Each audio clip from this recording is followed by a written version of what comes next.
Bienvenue sur notre chaîne, nous proposons des vidéos intéressantes vous montrant chaque jour la vie et l'héritage de personnes célèbres.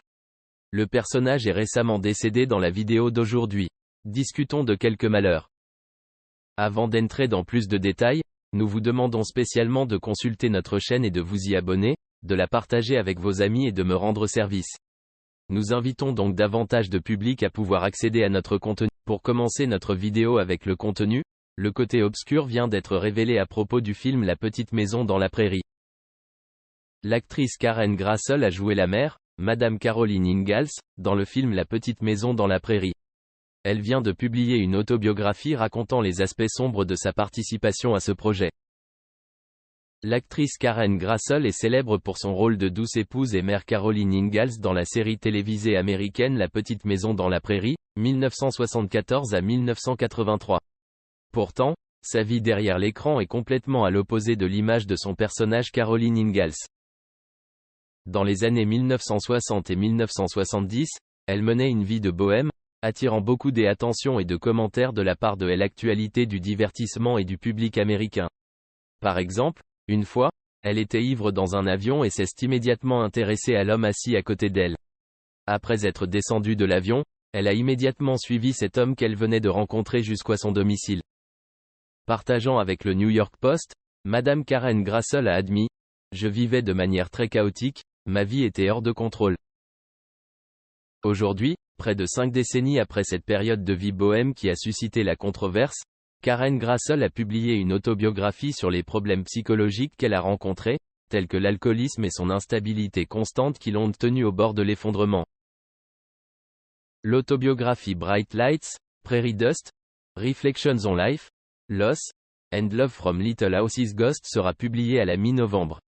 Dans ce document, Madame Karen Grassel partage les hauts et les bas de sa vie personnelle et de sa carrière d'actrice. Madame Karen Grassel se souvient de ses amours éphémères, de 2 grossesses non désirées, d'une maladie sexuelle. Tous les aspects sombres de sa vie sont racontés sans détour. En outre, elle a également parlé de sa relation sans incident avec le réalisateur-producteur-acteur Michael Landon, qui incarne son mari et père Charles Ingalls dans la série télévisée La Petite Maison dans la Prairie. J'ai besoin de beaucoup de temps pour réfléchir pleinement à tout cela. J'ai été à l'encontre de mon désir de préserver mon intimité en racontant ces histoires, a confié Madame Karen. Grand tournant depuis son rôle dans La Petite Maison dans la Prairie. Le père de Madame Karen Grassel travaillait comme courtier immobilier. Il était alcoolique et avait souvent des pensées suicidaires. Sa mère était enseignante, elle a dû vivre avec un mari instable, la mère est devenue dure et stricte pour pouvoir surmonter toutes les difficultés qui se présentaient à la famille. J'ai utilisé l'image forte de ma mère comme prototype pour jouer la mère dans La Petite Maison dans la Prairie. Ma propre vie est très différente de celle de ma mère, a déclaré Karen. Madame Karen s'est vu confier le rôle de Caroline Ingalls au début de 1973. Ce fut une période difficile pour elle, car elle venait de sortir de son premier mariage malheureux. Dans sa vie, Madame Karen a connu 3 mariages et s'est séparée. A eu un fils. Avant cela, Madame Karen était principalement connue sur la scène théâtrale, ses revenus à cette époque étaient très maigres. Son travail et sa vie personnelle à cette époque n'étaient pas satisfaisants, la faisant sombrer dans l'alcoolisme comme son père. Se voir confier le rôle de la mère dans La Petite Maison dans la Prairie, aux côtés du célèbre acteur Michael Landon, a été un tournant majeur dans la carrière de Karen. On m'a conseillé de porter une robe simple et de garder mon visage nu lors de l'audition pour le rôle de Caroline Ingalls. J'ai emboîté le pas, mais avec des variantes. En fait, la robe pull simple que je portais lors de l'audition coûtait une somme d'argent considérable par rapport à avec mon petit revenu à l'époque, même si je ne me maquillais pas soigneusement, j'avais un peu de maquillage sur mon visage, a rappelé Madame Karen lors de l'audition la plus importante de sa carrière. Quelques minutes seulement après que Madame Karen ait terminé son audition, le réalisateur et acteur Michael Landon s'est levé d'un bond et a crié fort. Emmenez-la à la cabine d'essayage et de maquillage. Madame Karen a eu des expériences amusantes en filmant la première partie de La Petite Maison dans la Prairie. Concernant le réalisateur Michael Landon, qui incarne également son mari dans le film, Karen a d'abord vu en lui un patron exigeant mais aussi très talentueux et admirable. Il a porté tout le poids du film sur mes épaules.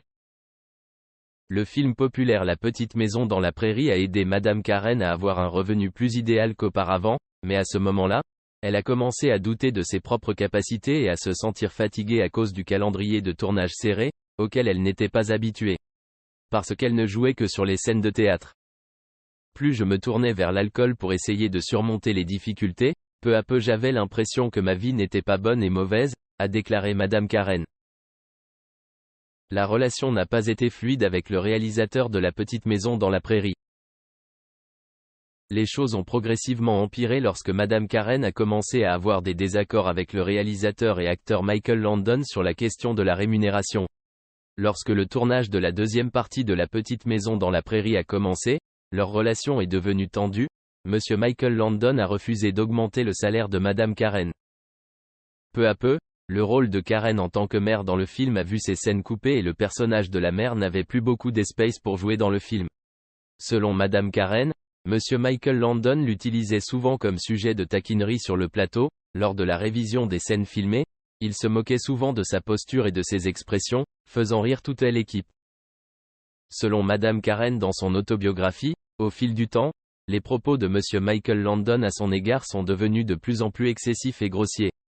Ces choses se produisaient souvent lorsque Madame Karen et Monsieur Michael tournaient des scènes dans la chambre, moment auquel les membres masculins de l'équipe le taquinaient souvent. Les propos souvent obscènes de Monsieur Michael Landon ont un jour rendu Madame Karen très embarrassée. Je me sens choqué, mais en tant qu'acteur qui travaille depuis les années 1970, je suis très familier avec ce genre de choses du quotidien. Je n'ai donc pas réagi violemment. Point. L'alcoolisme a presque détruit toute la vie de Karen. Alors qu'elle jouait dans La Petite Maison dans la Prairie pendant près d'une décennie, l'alcoolisme a gravement affecté la santé et la psychologie de Madame Karen. Le fait qu'elle ait suivi un homme qu'elle venait de rencontrer dans l'avion jusqu'à son domicile était une conséquence du fait que son esprit n'était souvent pas alerte pendant cette période. Madame Karen a connu de nombreuses relations ratées, en partie parce qu'elle ne pouvait pas résister aux hommes qui ne lui convenaient pas. Je n'ai jamais fait de bon jugement lors du choix d'un partenaire. Je suis une personne assez simple et facile à vivre. Je vis souvent dans un sentiment de désespoir et d'inconscience. Je dois admettre que les hommes qui traversent ma vie ont aussi de nombreux problèmes chaotiques dans leur propre vie. Au milieu des années 1970, Karen a trahi son fiancé d'alors pour nouer une rapide histoire d'amour avec l'acteur de soutien Gilles Gérard, qui avait un petit rôle dans La Petite Maison dans la Prairie. Plus tard, Madame Karen a été abasourdie lorsque son amant l'a contacté pour l'informer qu'il aurait pu lui causer la gonorrhée. Madame Karen a partagé que pendant le tournage de La Petite Maison dans la Prairie, elle arrivait souvent sur le plateau en se sentant épuisée parce qu'elle était souvent ivre. Elle devait souvent demander au personnel du maquillage de l'Aider à cacher les marques défigurantes sur son visage. Petit à petit, elle a compris qu'elle devait arrêter de boire et protéger son image pour être digne de son rôle de Caroline Ingalls, celui qui l'a aidé à se faire connaître et aimer du public. Je ne m'attendais pas à ce que mon véritable désir soit la stabilité dans la vie, un mari responsable, des enfants à aimer. Je ne savais pas qu'il s'est avéré que je voulais aussi les choses que l'humanité voulait que je fasse. Caroline Ingalls l'a fait. En 1977, Madame Karen était déterminée à arrêter de boire. Sa rémunération pour son rôle dans le film La Petite Maison dans la Prairie a également été doublée. De bonnes choses ont commencé à arriver dans sa vie, elle a décidé de se réconcilier avec le réalisateur, acteur Michael Landon. Je suis très heureuse que nous ayons pu nous réconcilier et réparer notre relation après tout. Acteur, réalisateur de La Petite Maison dans la Prairie, Monsieur Michael Landon est décédé plus tard d'un cancer du. Dans l'affaire Greeley, le tueur en série a commis une série de meurtres sanglants, semant la terreur et la peur dans la communauté. Mais la surprise est l'apparition de Magali Ripoll, une personne innocente et naïve, ce qui apporte quelque chose d'étrange et de choquant lorsqu'elle entre dans cette affaire. Magali Ripoll, musicienne et chanteuse talentueuse, n'aurait jamais pensé qu'elle serait impliquée dans une affaire criminelle aussi effrayante. Elle est connue pour ses chansons amusantes et son jeu naturel à la télévision française. Mais un jour sombre, le destin plonge Magali dans le bourbier du crime, lorsqu'elle devient un élément indispensable de l'affaire Greeley. L'affaire Greeley commence par une série de meurtres mystérieux, où des victimes innocentes sont tuées brutalement et sans pitié. Le tueur est un criminel professionnel qui opère dans le noir et ne laisse aucune trace à la police. La terreur et la peur se sont répandues dans la communauté alors que la police cherchait toujours un indice pour résoudre l'affaire. Cependant, un miracle s'est produit lorsque Magali Ripoll est soudainement apparue dans cette affaire. Bien qu'elle ne soit pas la principale suspecte, Magali a joué un rôle important dans la résolution de l'affaire. Raison, car sa chanson, une reprise de Everybody Wants to Take Their Place, est devenue un tournant important dans l'enquête. Cette chanson, initialement connue comme une pièce musicale humoristique et entraînante, est soudain devenue une pièce importante du puzzle de l'affaire Greeley. Les enquêteurs ont découvert que le tueur en série écoutait cette chanson avant de commettre chaque meurtre. Cela a placé Magali Ripoll au centre de l'attention de la police et du public. Bien qu'au début choquée et confuse par le fait que sa musique a été utilisée dans une affaire de meurtre, Magali a patiemment et fermement fait face aux défis et à la pression des médias et du public. Elle a étroitement coopéré avec la police, fournissant toutes les informations possibles et contribuant à retrouver le tueur. Pourtant, la vie de Magali Ripoll a été complètement bouleversée. Elle est devenue la cible de l'attention de la presse et de la curiosité du public. Elle fait face aux critiques et aux doutes du public et se sent piégée dans une affaire criminelle dans laquelle elle ne veut pas être impliquée. Il convient de noter que, malgré sa situation difficile, Magali Ripoll a conservé son esprit et son courage. Elle persévère constamment et cherche à prouver qu'elle n'est pas une criminelle, mais juste une artiste innocente prise dans une affaire de crime effrayant. Finalement, grâce à sa patience et à ses efforts inlassables, Magali Ripoll a été honorablement libérée de l'affaire Greeley. La police a arrêté le tueur et elle a été déclarée innocente. Même s'il a vécu des moments de souffrance et de chagrin, Magali a pu prouver son innocence et retrouver l'honneur et le respect de l'opinion publique. Pourtant, les traces de l'affaire Greeley restaient encore dans l'esprit de Magali Ripoll. Elle ne peut pas oublier les personnes qu'elle a perdues et ce qu'elle a vécu au cours de ce voyage. Cependant, elle a appris que le pouvoir de l'amour et de la patience peut l'aider à surmonter toutes les difficultés de la vie. Magali Ripoll, malgré les épreuves qu'elle a traversées, continue de lutter et de vivre une vie pleine de sens, avec une passion et une patience inébranlables. Après l'affaire Greeley, la vie de Magali Ripoll a connu de grands changements et de profonds impacts. Elle a traversé des défis difficiles, mais a également affronté et surmonté des risques et des difficultés. Les effets de cette affaire ont non seulement touché Magali personnellement mais se sont également étendus à l'ensemble de la communauté sociale et culturelle. C'est avant tout l'affaire Greeley qui a profondément marqué l'esprit et l'âme de Magali Ripoll. Être placée dans une position injuste et accusée d'un crime qu'elle n'a pas commis a été une expérience déchirante et déchirante. Cependant, elle a beaucoup appris de cette crise et sa patience, sa force mentale et sa détermination l'ont aidée à surmonter des défis difficiles. Deuxièmement, Magali Ripoll est devenue un symbole de fermeté et de courage face aux criminels. Son courage et sa détermination ont été largement connus et célébrés, non seulement dans la communauté sociale mais aussi dans les médias et dans le public. Son histoire est devenue une source d'inspiration et d'encouragement pour de nombreuses personnes confrontées à des situations difficiles et luttant pour la justice. Par ailleurs, l'affaire Greeley a également suscité un débat et un défi dans le système juridique et la pensée sociale. La présence de Magali Ripoll dans cette affaire soulève des questions sur la justice et les droits des accusés. Son histoire a contribué à ouvrir un débat sur des questions telles que la responsabilité, les droits des accusés et un système judiciaire plus juste et plus transparent.